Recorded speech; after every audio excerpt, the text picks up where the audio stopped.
Олон улсын хөдөлмөрийн байгууллагаас жил бүрийн 4-р сарын 28-ны ажлын байранд хөдөлмөрийн аюулгүй ажиллагаа эрүүл ахуйн дэлхийн өдөр болгох шийдвэрийг 2003 онд гаргасныг манай улс дэмжиж хөдөлмөрийн аюулгүй байдал эрүүл ахуйн сарын аяныг зарладаг уламжлал тогтсон. Энэ нь сүүлийн үед хөдөлмөрийн аюулгүй байдал алдагдсанаас осол гарч хүний амьнаас эрсддэг эрүүл ахуйн шаардлага хангаагүй ажлын байранд ажилласнаас элдв өвчнөд нэрвэгдэх тохиолдол олон гарч байгааг тодорхой хэмжээгээр бууруулахад чиглэсэн үйл ажиллагаа явуулах зорилготой юм а. Тэгэхээр Монгол улсын хэмжээнд бол мэргэжил шалтгааллах өвчний гаралт бол уул уурхайн салбарт бол төлхөө байна. Мөн уул уурхайн салбарт ямар өөрчлөлт төлхөө байна вэ гэхээр зэрэг уушиг таасчих өвчлөл буюу таасны шалтгаанд ийм амьсгалын замын өвчлүүд нэлээд их байж байгаа. Тэгэхээр зэрэг бид нар хөдөлмөрийн аюулгүй байдал эрүүл ахуйн энэ асуудалд бол нэлээд анхаарлаа хандуулж хөдөлмөрийн нөхцөлийг сайжруулах, урьдчилан сэргийлэх арга замыг бол хэрэгжүүлэх шаардлагатай байгаа.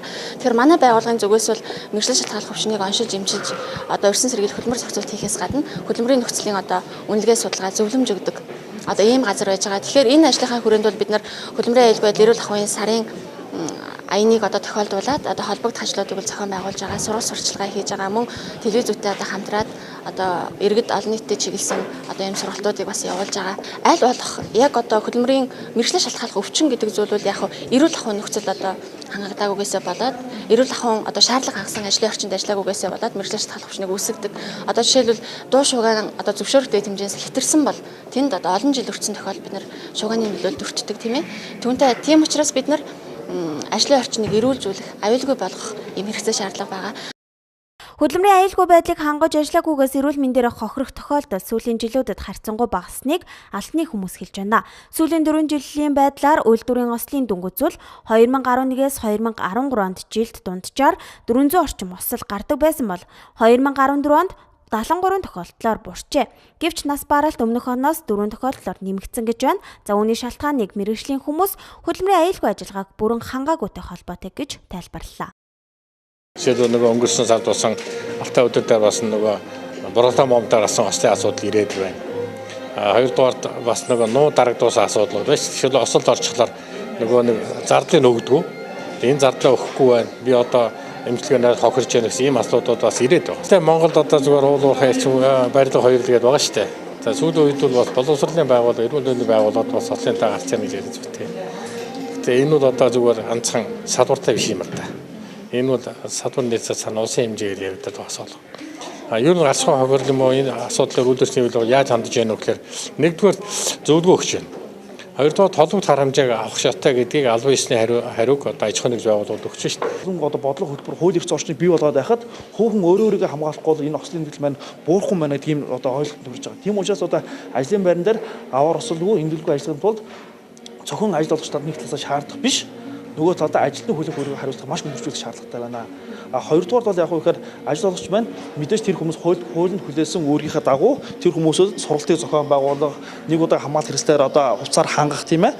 За тэр хүний ажлын байрын илүү аюулгүй, илүү тийм ажлынхаа байрын 5 тухай болох чиглэлээр хувимжлан мөнгө гаргах хэрэгтэй. Дараагийн асуудал бол юу гэхээр хуулиараа бид нар хөдөлмөрийн аюулгүй эрүүл ахуйн чиглэлээр ажлын байран дээр ажиллах зөвлөл тусгай мэргэжилтнүүдийг ингээд хуулиараа аж ахуйн бий болгох ёстой. Тэр хүмүүсээ илүү дадлагжуул сургах тийм ээ. Ажлын байран дээр авч хэрэгжүүл арга хэмжээнүүдэд нэлээд ажиллах эзэстэй нарийн төлөвлөлтөд зохион байгуулж хэрэгжүүлэх маш зүйтэй гэсэн ийм байр суурь төрж байгаа. Манайд хөдөлмөрийн аюулгүй байдлын талаар баримтлах хууль эрх зүйн орчин ямар байгааг хөдөлмөрийн дэд сайтаас тодрууллаа.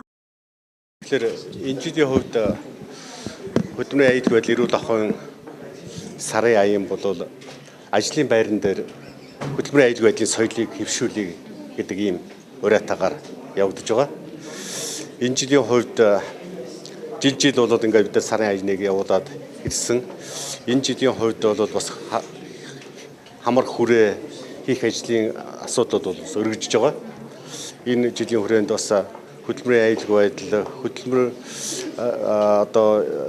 хөдөлмөрөөр шалтгааллах өвчнийг эсрэг тэмцэх арга хэмжээний асуудлууд бас өргөжж гарч ирж байгаа. Хийх ажлуудын хувьд бол олон бас эдийн шинжилгээний хурлууд хийх өөр бусад их олон асуудлууд орж ирж байгаа. Хамгийн гол энэ тийм бас нэг онцлог зүйл өгөхлөө зэрэг энэ хаврын чуулганаар хөдөлмөрийн аюулгүй байдал эрүүл ахуйн тухай хуульд бол нэмэлт өөрчлөлт асуудлыг бол шийдвэрлэх юм зорилготой байж байгаа. Хамгийн их зүйл бол бас сүүлийн жилүүдэд бүтээн байгуулалтууд тийм ээ ажлууд бол хийгдэж байгаа.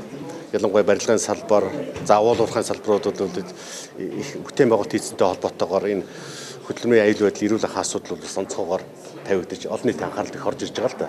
Энэ нь бол зөвхөн сүүлийн үед гарч ирж байгаа тэр нэг олон нийтийг хамарсан цочирдуулсан ославараас гадна ерөнхийдөө бас ажлын хэмжээ их байна гэдгийг бас харуулж байгаа нэг үзүүлэлт.